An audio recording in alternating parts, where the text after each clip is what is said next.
저물매 포도원 주인이 청지기에게 이르되 품꾼들을 불러 나중 온 자로부터 시작하여 먼저 온 자까지 싹쓸 주라 하니 제11시에 온 자들이 와서 한 데나리온씩을 받거늘 먼저 온 자들이 와서 더 받을 줄 알았더니 그들도 한 데나리온씩 받은지라.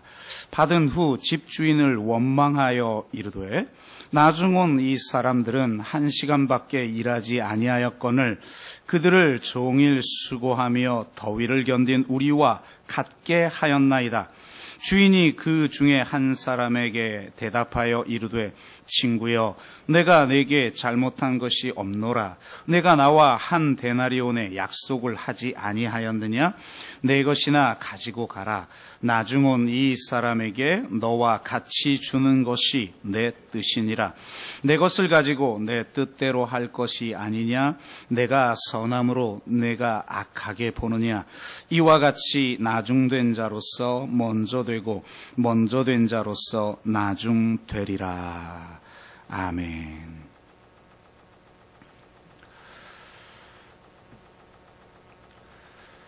네, 우리 2019년 마지막 주가 되었습니다. 어느덧 한 해의 마지막 주를 맞이했는데요. 한 해를 함께 살아온 우리 지체들에게 서로 문안하면서 인사합시다. 네. 앞뒤 좌우로 한번 인사할까요? 네. 사랑하고 축복합니다. 함께 해주셔서 감사합니다. 네. 올 한 해 마태복음을 함께 나누고 있는데요. 마지막 주에 적합한 본문이 걸린 것 같습니다. 이 본문은 우리 개신교에 있어서 굉장히 중요하게 여기는 그런 본문이죠. 누가복음의 그 탕자의 비유에 필적하는 그런 비유의 말씀으로 여기고 있습니다. 그래서 이 카톨릭이 그 마태복음 25장의 최후 심판의 비유를 마태복음의 핵심으로 보는 반면 개신교는 바로 오늘 이 본문 말씀을 이 마태복음의 핵심으로 여기고 있습니다.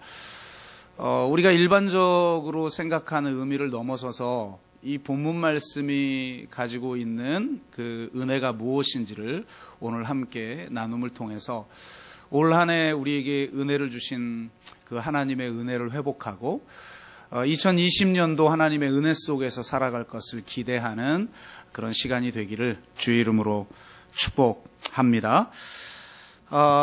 오늘 본문 말씀을 바로 이해하려면 이 본문이 어떤 맥락 속에서 주어졌는지를 우리가 이해하는 것이 필요합니다.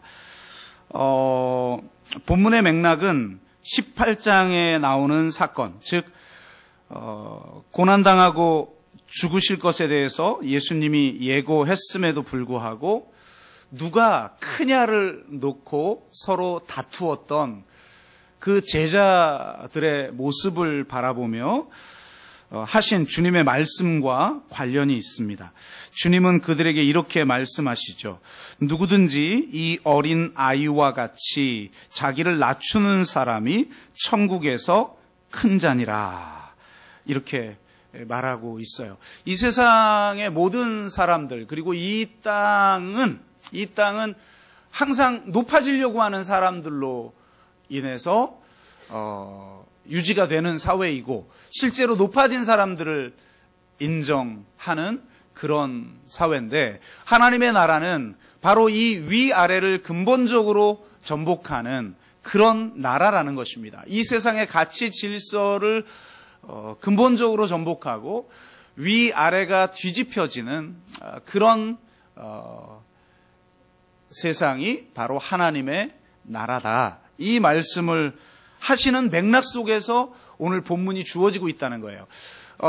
이런 맥락을 지지하는 측면이 바로 오늘 20장 1절부터 16절까지 나와 있는 이 포도원 주인의 비유 바로 다음에 나오는 사건을 통해서도 알 수가 있어요. 이 포도원 주인의 비유 바로 다음에 나오는 사건이 뭐냐? 바로 누가 크냐를 넘어서 아예 자기들끼리 다투는 걸 넘어 예수님에게 찾아와서 주의 나라가 임하면 하나는 주의 우편에 하나는 주의 좌편에 앉게 해달라고 야고보와 요한의 어머니가 청탁하는 그런 사건이 나옵니다. 그러니까 오늘 이 본문 말씀은 누가 크냐를 서로 싸운 제자들의 모습과 아예 주의 나라가 임하면 우편은 누구, 좌편은 누구 이렇게 앉혀주십시오. 이렇게 청탁하는 이 사건이 감싸고 있는 구조라는 것입니다. 이렇게 야고보와 요한, 마가복음에서는 야고보와 요한이 직접 청탁하고 이 마태복음에서는 그들의 어머니가 와서 청탁을 하는데요. 이 청탁했던 사건을 듣고 제자들이 아주 분이 여기죠. 일단 청탁한 것 자체에 대해서 열받았고, 아니 그 자리는 내 자리인데 감히 야고보와 요한이 좌편 우편을 차지하겠다고 뭐 이런 마음이었던 것이죠. 이들에게 주님은 이렇게 말씀하십니다. 크고자 하는 자는 섬기는 자가 되고 으뜸이 되고자 하는 자는 종이 되라. 이렇게 말씀하신 거죠. 누가 크냐고 다투는 18장과 높은 자리를 청탁하는 20장 사이에 있는 이 19장에서는 부자 청년의 사건이 나옵니다. 부자 청년은 자신이 재물이 많은 이유로 인해서 예수님의 초청을 거부하고 근심하며 떠나죠. 떠나는 청년을 보면서 예수님이 부자가 하나님 나라에 들어가는 것은 낙타가 바늘귀에 들어가는 것보다 더 어렵다라고 말씀하십니다. 이에 누가 과연 구원을 얻을 수 있단 말인가? 라고 제자들이 놀라워하자 주님은 사람으로는 할 수 없으나 하나님으로서는 할 수 있느니라 라고 말씀하시죠. 이것을 우리가 지난주에 나누었는데요. 그 바로 뒤에 어떤 반응이 나오냐면 베드로가 이렇게 얘기합니다. 이 부분은 우리가 산상수훈을 하면서 한번 다루었기 때문에 건너뛰었는데요. 베드로가 이렇게 얘기해요. 인자가 우리가 모든 것을 버리고 주를 따라 싸운데 그런즉 우리가 무엇을 얻으리이까? 이렇게 말합니다. 그러니까 부자는 가진 것이 너무 많아서 예수님을 따르는 것을 포기했어요. 그런데 최소한 이 제자들은 모든 것을 버리고 주님을 따랐단 말이에요. 부자는 아니었겠으나 모든 것을 버리고 주님을 따랐다는 거예요. 그럼 우리는 이렇게 했으니 우리에게는 무슨 유익이 있겠습니까? 이렇게 말한 거죠. 하여튼 예수님이 이렇게 답하죠. 인자가 자기 영광의 보좌에 앉을 때에 나를 따르는 너희도 12 보좌에 앉아 이스라엘 12지파를 심판하리라. 또 내 이름을 위하여 집이나 형제나 자매나 부모나 자식이나 전토를 벌인 자마다 여러 배를 받고 또 영생을 상속하리라. 이렇게 대답한 후 한 가지 단서를 달아요. 바로 이런 구절입니다. 이것이 우리가 함께 읽은 20장 1절부터 16절까지의 포도원 주인의 비유 바로 앞절이에요. 그러니까 19장 마지막 절이죠. 이렇게 되어 있습니다. 그러나 먼저 된 자로서 나중되고 나중된 자로서 먼저 될 자가 많으니라. 이렇게 말하는 것입니다. 그러니까 누가 크냐고 싸우는 제자들에게 천국에서는 지극히 작은 자가 가장 크다고 말씀하시며 천국은 이 땅의 가치 질서를 뒤집는 곳이라고 말씀하신 주님은 모든 것을 버리고 큰 보상을 바라는 그들에게도 동일한 말씀을 하고 있는 거죠. 천국은 위아래가 뒤집히는 나라일 뿐만 아니라 앞뒤가 뒤집히는 나라다라고 주님이 지금 말씀하고 계시는 거예요. 먼저 된 자라고 그들은 생각했겠죠. 와, 부자 청년은 재산도 버리지 않았고 주님을 따르지도 않았는데 우리는 모든 것을 버리고 주님을 따랐지 않았느냐. 그렇다면 우리야말로 먼저 된 자고 가장 큰 보상을 받을 자가 아니냐라는 생각으로 주님 앞에 질문을 하니까 주님이 이렇게 대답한 거죠. 먼저 된 자가 나중되고 나중된 자가 먼저 될 자가 많을 것이다. 바로 이 말씀 다음에 이 포도원 주인의 비유가 나온다는 거예요. 그렇다면 이 포도원 주인의 비유의 핵심은 이 구절이겠죠. 그래서 포도원 주인의 비유, 이 비유의 결론은 16절에 나옵니다. 이렇게 돼 있죠. 이와 같이 나중된 자로서 먼저 되고 먼저 된 자로서 나중되리라. 이게 비유의 결론인 거예요. 그러니까 벌써 누가 크냐고 싸웠던 제자들, 그리고 아예 가장 높은 자리를 청탁한 제자들의 모습, 또 그 모습을 보고 분노하며 서로 시기하고 서로 다투는 이런 제자들의 모습 사이에서 주님이 지금 말씀하고 계시는 거죠. 먼저 된 자가 나중되고 나중된 자가 먼저 되는 자가 많을 것이다. 재미있게도 19장 마지막 절은 먼저 된 자가 나중되고 나중된 자가 먼저 될 자가 많다고 표현해요. 그러니까 이 먼저 될 거라고 생각했던 이 베드로, 이 제자들을 향해서 메시지를 주기 때문에 그렇죠. 그래서 먼저 된 자가 나중되고 나중된 자는 먼저 될 것이다. 이렇게 말씀한 것이고, 이 비유는 아예 그것조차도 뒤집어서 마지막 결론이 이렇게 됩니다. 나중 온 사람이 먼저 되고, 이걸 먼저 말씀하셔요. 그리고 먼저 된 자는 나중 되리라. 이렇게 말씀을 하십니다. 그러니까 이 비유의 핵심에는 이 먼저와 나중이라는 메시지, 이게 가장 핵심적인 메시지죠. 그렇다면 이 비유의 말씀을 해석하는 키워드가 이 먼저와 나중에 있다라는 겁니다. 나중과 먼저라고 하는 이 순서에 있다는 거예요. 그렇다면 이 비유의 말씀의 가장 중요한 키워드는 8절에 있는 거죠. 이렇게 기록되어 있어요. 저물매 포도원 주인이 청지기에게 이르되 품꾼들을 불러 나중 온 자로부터 시작하여 먼저 온 자까지 싹쓸 주라 하니. 그러니까 가장 중요한 포인트는 이 품삯을 지불하는 순서에 있다는 거예요. 당연하다고 생각하는 지불 서열을 역전시키거나 그 서열 자체를 해체시켜버린 것이 포인트입니다. 전부를 버리고 주님을 따른 제자들은 가장 먼저 가장 큰 보상을 받을 것을 예상했으나 주님은 먼저 된 자가 나중 될 거라고 말합니다. 그런데 이 비유에서는 나중된 자가 먼저 되는 모습을 우리에게 보여주고 있습니다.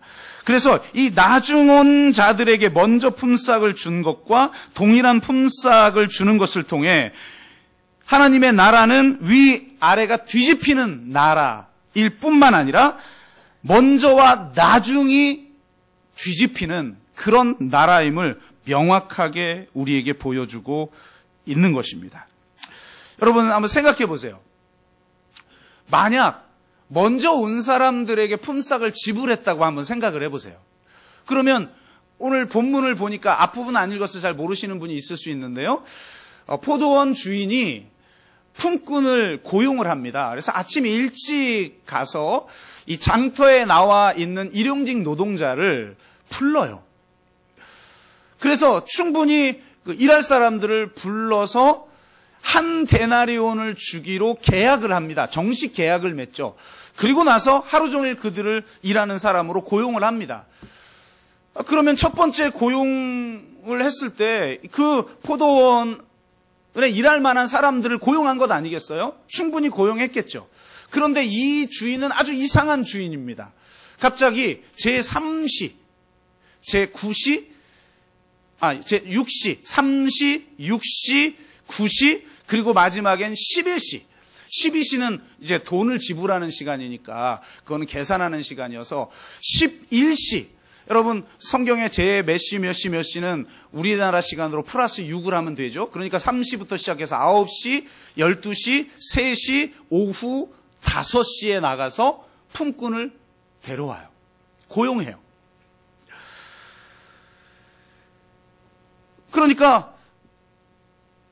그런데 놀랍게 이 본문에서는 마지막에 온 오후 5시에서 그냥 1시간밖에 일하지 않는 그 사람을 먼저 지불하라고 그래요. 그런데 한 데나리온을 지불하는 거예요. 그 모습을 보고 먼저 온 사람들이 당연히 1시간 일한 사람이 한 데나리온이면 야, 우리는 더 받겠구나라고 생각했는데 똑같이 한 데나리온을 주니까 열받은 거죠. 그래서 집주인에게 원망하며 따져요. 근데 만약에 먼저 온 사람에게 돈을 줬다고 그래봐요. 그 당시 관례처럼 마땅히 더 오래 일한 사람들을 먼저 돈을 줘서 돌려보내줘야겠죠.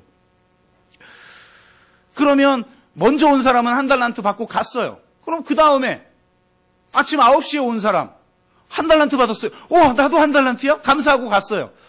그 다음에 12시 나도 한 달란트야? 감사하고 오후 3시 정말 너무 놀랍다. 어떻게 나에게 한 달란트를 주지? 감사하고 그 다음에 오후 5시에 온 사람도 한 달란트를 받고 세상에 어떻게 나에게도 한 달란트를 줄까? 그러면서 그냥 감사하고 갔으면 아무 문제 없잖아요. 굳이 트러블을 일으킬 필요가 없어요. 그런데 오늘 비유에서는 이 주인은 일부러 청지기에게 야, 나중 온 사람부터 줘라. 그렇게 얘기한 거예요.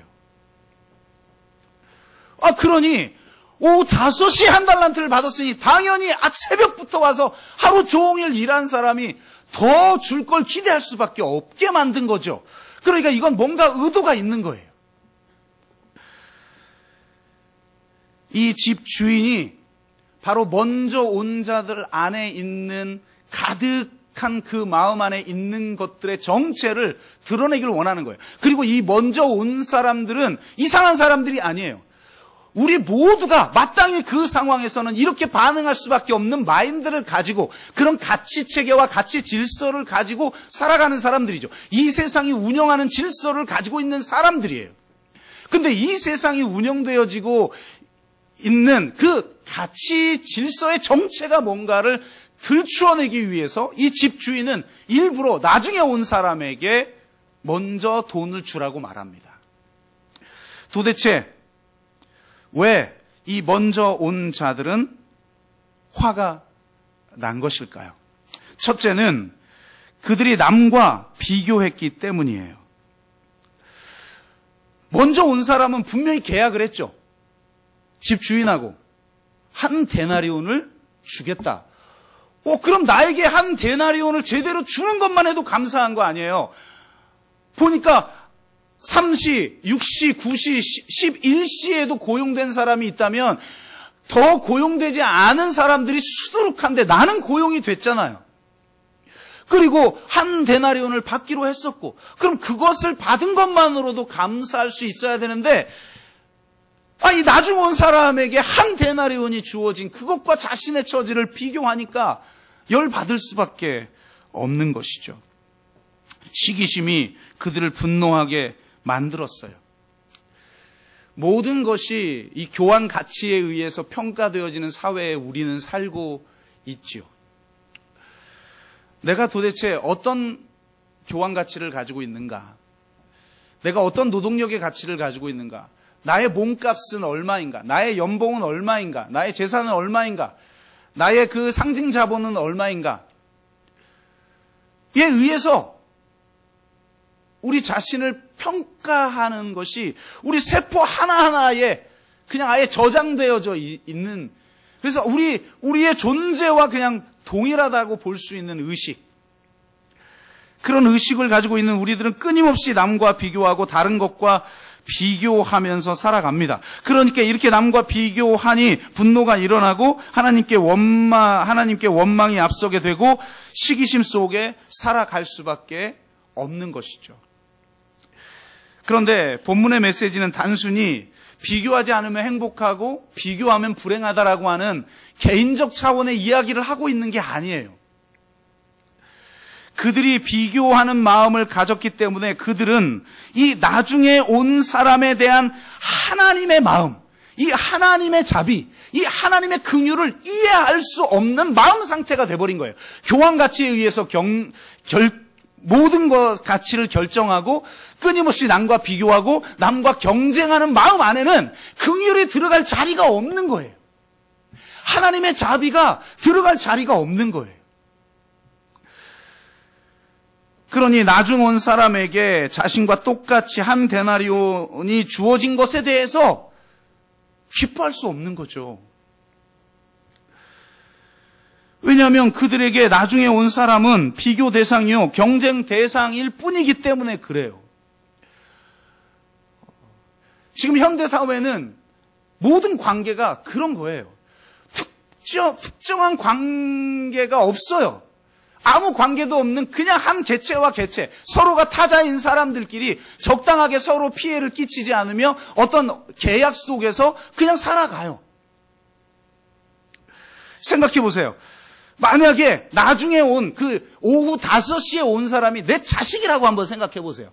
내가 먼저 온 사람인데 오후 5시에 내 자식이 고용돼서 왔어요. 그런데 한 데나리온을 받아요. 여러분, 주인한테 따져요? 아니면 감사해요?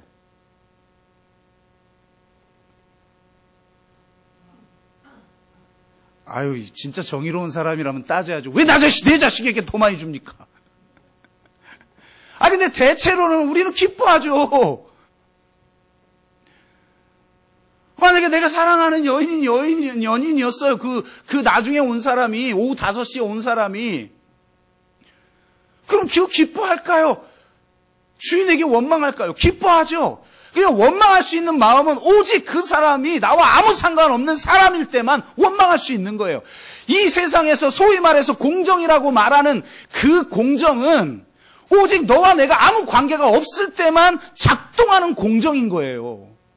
이 세상의 공정이 공정인 것처럼 보이지만 사실은 이렇게 서로 비교하고 서로 경쟁하고 서로 이기적인 것을 충족시키기 위한 공정인 거예요. 그것을 방해하지 않는 공정인 거예요.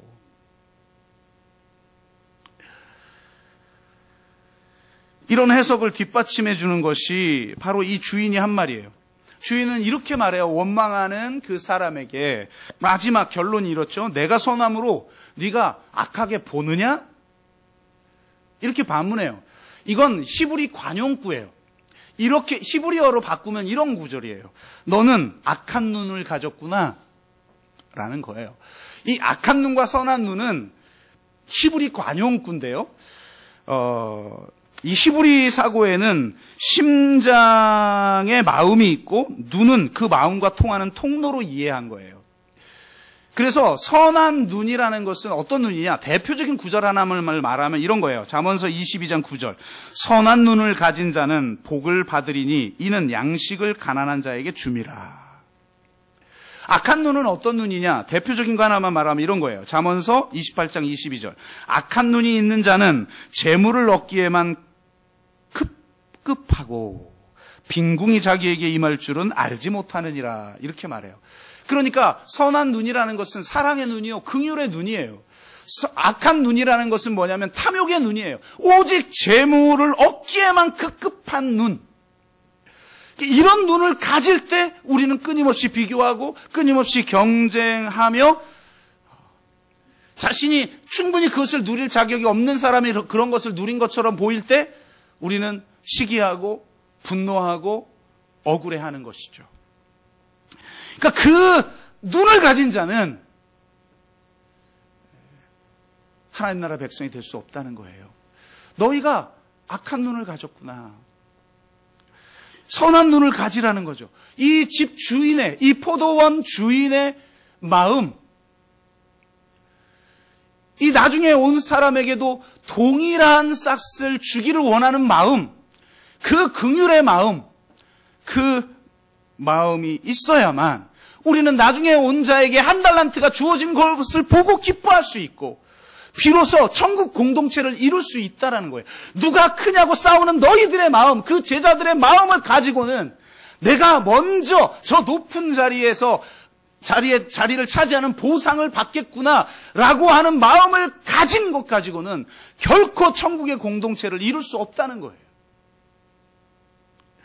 하나님의 나라는 위아래가 뒤집히고 앞뒤가 뒤집히는 나라이기 때문에 그렇습니다.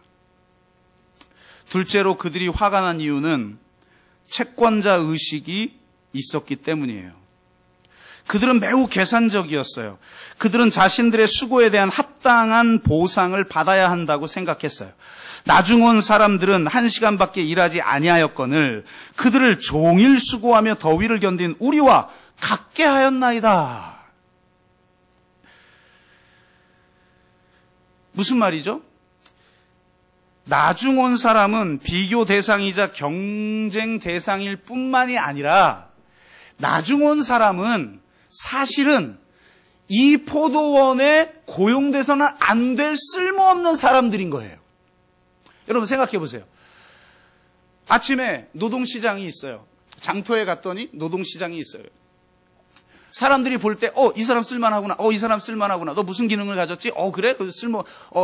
가위질을 잘해? 알았어. 뭐 이러면서 전부 쓸만한 사람을 고용을 했겠죠. 대체로 아침에 다 고용해요. 근데 예외적으로 이런 포도원 주인 같은 사람이 있었다고 치자 이 말이에요. 없지만 그런 포도원 주인이 아침 9시에도 누군가를 고용해요. 그래 쓸만하네. 12시에도 고용해요. 3시에도 고용해요. 그러면 오후 5시에도 고용되지 않은 사람은 이건 고용할 필요가 없는 아주 쓸모없는 사람인 것이죠. 아니 어떻게 보면 고용해서는 안 되는 사람이에요. 도리어 일을 방해할 사람들이에요. 이 사람들은. 이런 부류의 사람들이 가장 천국에 가깝다고 주님은 항상 말씀하시죠. 창기와 세리가 바리새인과 서기관들보다 천국에 더 가깝다. 누가복음 14장의 큰 잔치의 비유에 보면 초대한 사람들이 하나도 초대에 응하지 않자 길거리에 나아가서 가난한 자들과 몸 불편한 자들과 저는 자들과 맹인들을 데려와라. 그렇게 잔치를 베푼 주인이 말을 하죠. 여러분 그 사람들이 누구예요? 이 땅에 아무 힘이 없는 사람. 후원자가 베풀면 피후원자가 갚는 이 소위 말해서 패트론 클라이언트 시스템을 가지고 있는 이 시대. 이 시대에 주면 절대로 갚을 수 없는 사람. 그래서 누구도 뭔가를 주려고 하지 않는 사람. 이 시스템에서 예외적인 사람. 이 시스템 밖에 있는 사람. 완전히 소외된 사람. 바로 그들이에요. 그 큰 잔치 비유 바로 앞에 예수님이 이렇게 말씀하셔요. 내가 점심이나 저녁이나 베풀거든 벗이나 형제나 친척이나 부한 이웃을 청하지 말라. 두렵건대 그 사람들이 너를 도로 청하여 내게 가품이 될까 하노라. 그러니까 주고받을 수 있는 능력이 있는 사람들이죠. 충분히 베풀 수 있는 재력을 가진 사람과 그래도 갚을 수 있는 여력이 있는 사람들로 이루어진 사회. 그런데 바로 그 사회에서 도대체 갚을 능력이 없는 사람, 그래서 아예 호의도 베풀지 필요도 없는 사람들, 바로 이 사람들이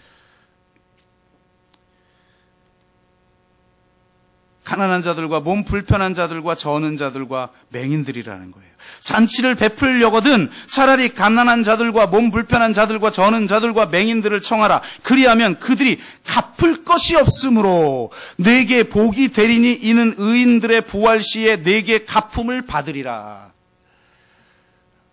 바로 이 은혜예요. 하나님의 은혜는 갚을 길 없는 은혜예요.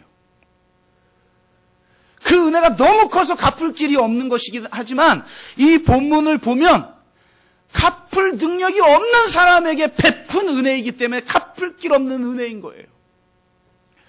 우리는 갚을 길이 없는 사람들이었기 때문에 은혜를 받은 거예요.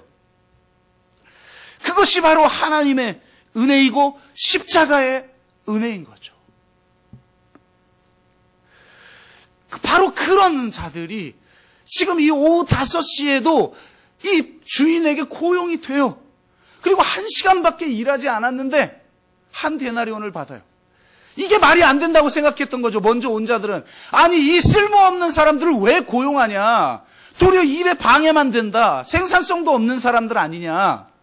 이 고용한 것 자체가 문제다. 이 자본주의 사회에 안 맞는다. 둘째, 좋다. 고용했다고 치자. 그럼 그 사람이 일한 만큼만 줘야지. 어떻게 한 데나리온을 주냐. 이거야말로 부정의한 일 아니냐. 라고 문제 제기를 하는 겁니다. 그럼 좋다. 이것도 인정하자. 그래, 한 데나리온을 줬다 치자. 그러면 1시간 일한 저 쓸모없는 자가 이루어낸 일이라 봤자 별 볼 일 없는 일 아니겠냐. 그런데 그 사람에게 한 데나리온을 줬다면 와, 아침부터 그 뜨거운 태양빛 속에서 일한 우리에게는 더 많이 줘야 되는 게 공평한 거 아니냐. 라고 문제 제기를 지금 하고 있는 거죠. 천국은 양으로 계산되지 않는 곳인데 그들에겐 자신이 일한 만큼 보상받아야 한다는 율법 의식이 있었던 겁니다. 나는 마땅히 받아야 하고 받아야 할 것은 반드시 받아내고 말겠다라는 채권자 의식이 있는 거죠. 율법에 사로잡힌 자들은 바로 이 채권자 의식, 이 공로 의식, 이 보상 의식에 사로잡힌 자들이에요.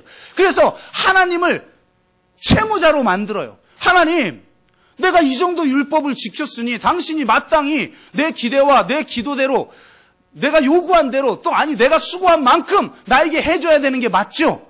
라는 의식을 가지고 있는 사람들이 바리새인들이고 바로 서기관들이었던 겁니다. 그런데 주님은 일한 만큼 품삯을 준 것이 아니라 필요한 만큼 품삯을 주셨어요. 야, 오후 5시에 온 사람도 한 데나리온이 필요하지 않니? 야, 너는 그래도 몸이 건강하고 저렇게 지금 쓸모없는 자 취급당하는 사람과 같지 않아서 일할 수 있어서 한 데나리온을 받을 수 있지 않니? 너도 한 데나리온이 필요하지 않니? 그러면서 필요한 만큼을 각자에게 주죠.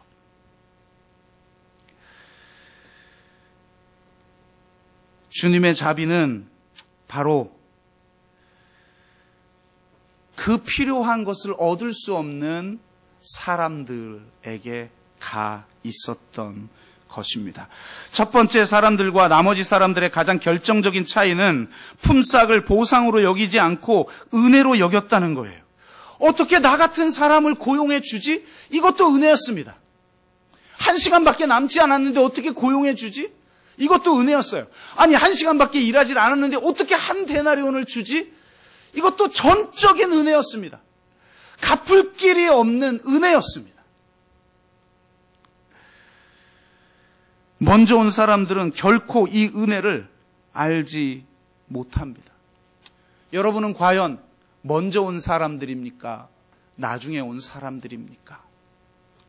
우리가 하나님 앞에 갚을 길 없는 은혜를 경험했다라는 고백은 내가 바로 그 갚을 길 없는 사람들과 같은 존재였다. 내가 저 오후 5시에 고용될 수밖에 없는 그런 사람들이었다.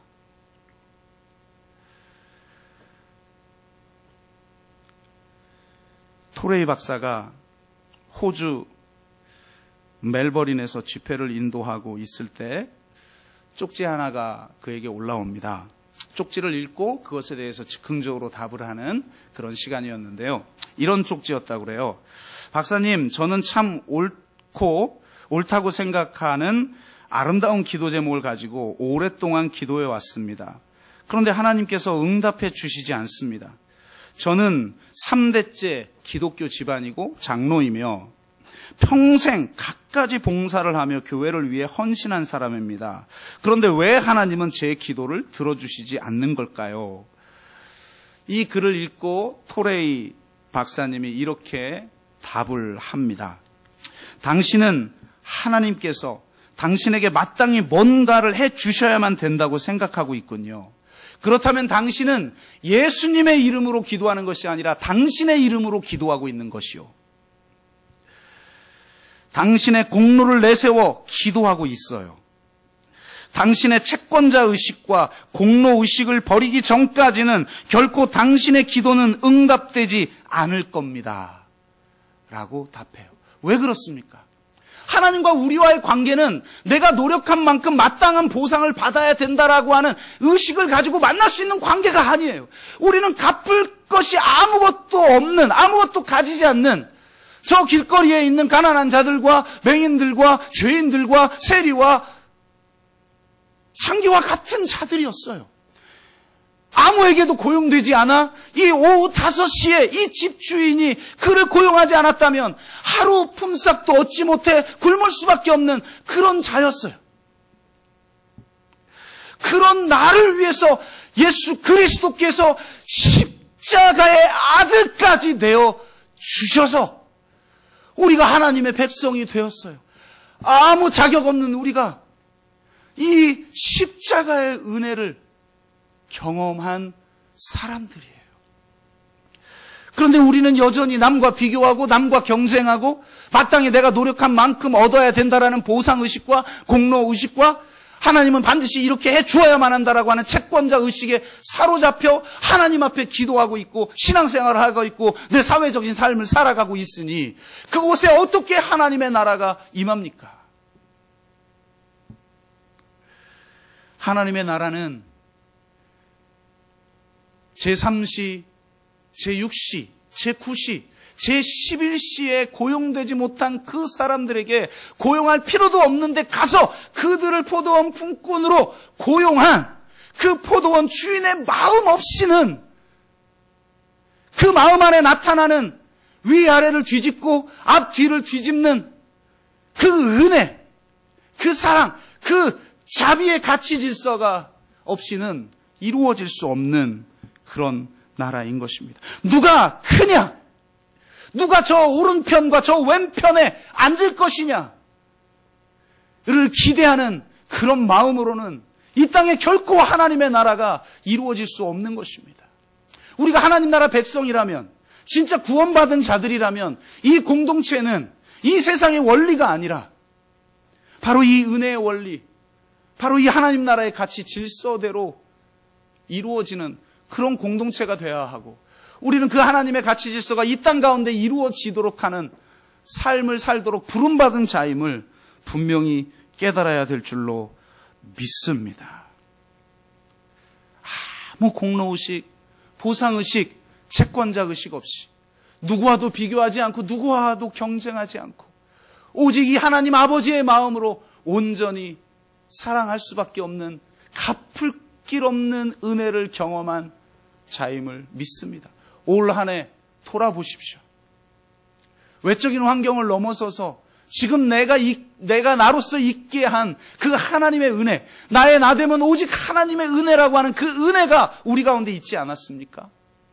그 은혜를 헤아리고 2020년 다시 이 은혜 속에서 살아갈 수 있는 그런 삶을 기대하는 저와 여러분 되시기를 주의 이름으로 축복합니다. 마지막 결론을 맺으면서 한 가지 이 본문에 나타난 중요한 포인트를 짚고 넘어갑니다. 이 세상의 공의, 이 세상의 공정, 이 세상의 정의와 하나님의 사랑은 분명히 다릅니다. 그러나 하나님의 사랑과 하나님의 정의는 다르지 않습니다. 오늘 본문에 보면 가장 먼저 고용된 사람에게만 한 달란트를 주겠다고 정식 계약을 맺습니다. 그런데 3시, 6시, 9시, 11시에 고용된 사람에게는 독특한 용어를 사용을 해요.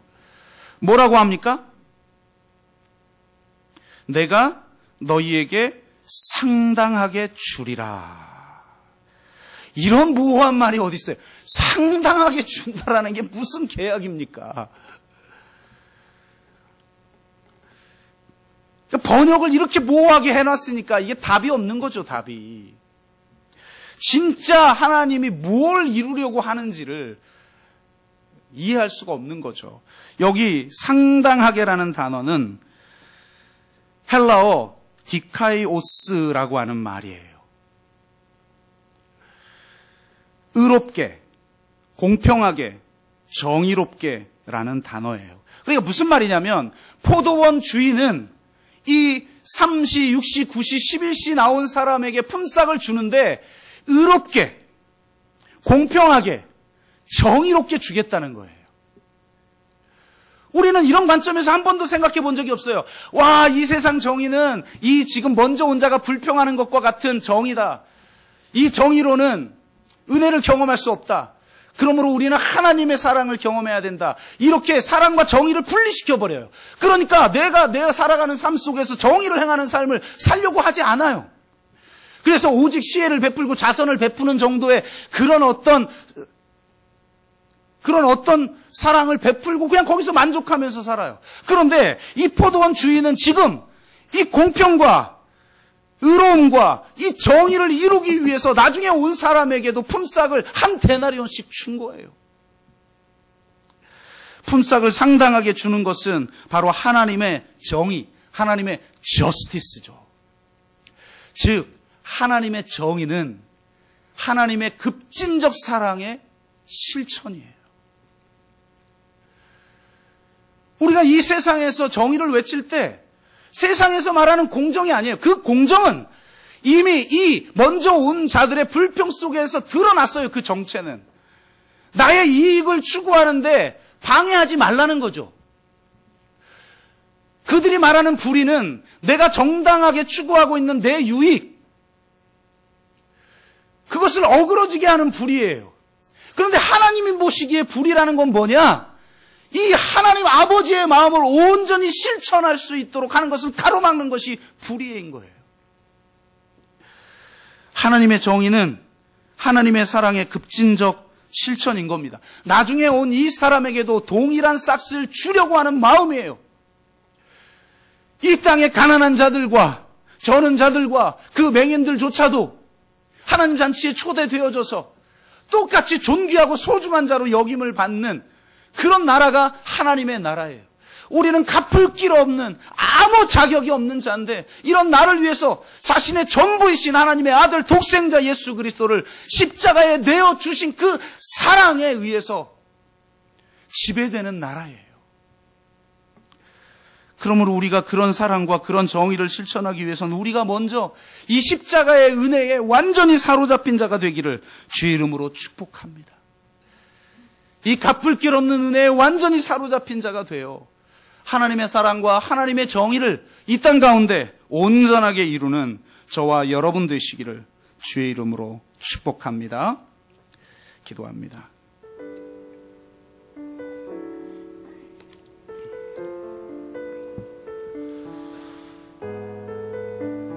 혹시 이 먼저 온 자들과 같지 않았습니까? 누가 크냐를 놓고 비교하고 경쟁하고 다투지 않았습니까? 내가 마땅히 저 오른편과 왼편에 앉아야 된다라는 보상의식, 공로의식, 채권자의식을 가지고 있지 않습니까? 이 마음은 율법에 사로잡힌 자들의 마음인 것입니다. 먼저 온 자들의 마음인 것입니다.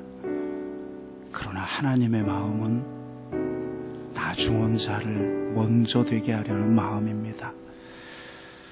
저 쓸모없는 자, 오후 5시가 되도록 고용되지 못한 자, 겨우 1시간밖에 일하지 못한 자, 그 자들에게도 필요한 것을 채우기를 원하시는 하나님 아버지의 마음으로 우리가 살아가야 할 것입니다. 현실에선 그것이 너무 어렵지만 주님이 십자가와 부활을 통해 이루신 그의 나라를 지금 여기에 실현하려는 믿음과 순종이 우리에게 있어야 되겠습니다. 이 마음만이 우리를 진정으로 그리스도 안에서 하나 되게 합니다. 다툼과 시기와 분열을 사라지게 하고 온전히 서로를 인정하고 사랑하고 베풀고 배려하는 그런 삶을 우리가 살게 될 줄로 믿습니다. 올 한 해를 돌아보며 감사했던 것을 감사하고 2020년도에도 바로 이 하나님의 은혜에 사로잡힌 삶이 될 수 있기를 소원하는 기도 제목을 가지고 우리가 같이 기도합니다. 함께 기도합니다. 하나님, 그렇습니다. 갚을 길 없는 은혜를 우리는 받았습니다. 내가 갚을 것이 아무것도 없는 사람이었음을 주님 앞에 고백합니다. 그리고 주님의 사랑이 너무 커서 그 사랑이 갚을 길 없는 사랑임을 고백합니다. 이 주님의 마음, 주님의 사랑, 주님의 자비, 주님의 긍휼, 주님의 은혜를 실현하며 살아가는 우리 공동체 되게 하여 주시옵소서. 주의 은혜가 아니면, 주의 사랑이 아니면 우리는 아무것도 아님을 고백하오니 2019년 주의 은혜로 살아갈 수 있게 하셨듯이 2020년도 오직 주의 은혜로 살아가는 우리 모두가 되게 하여 주옵소서. 감사드리며 예수 그리스도의 이름으로 기도드리옵나이다. 아멘.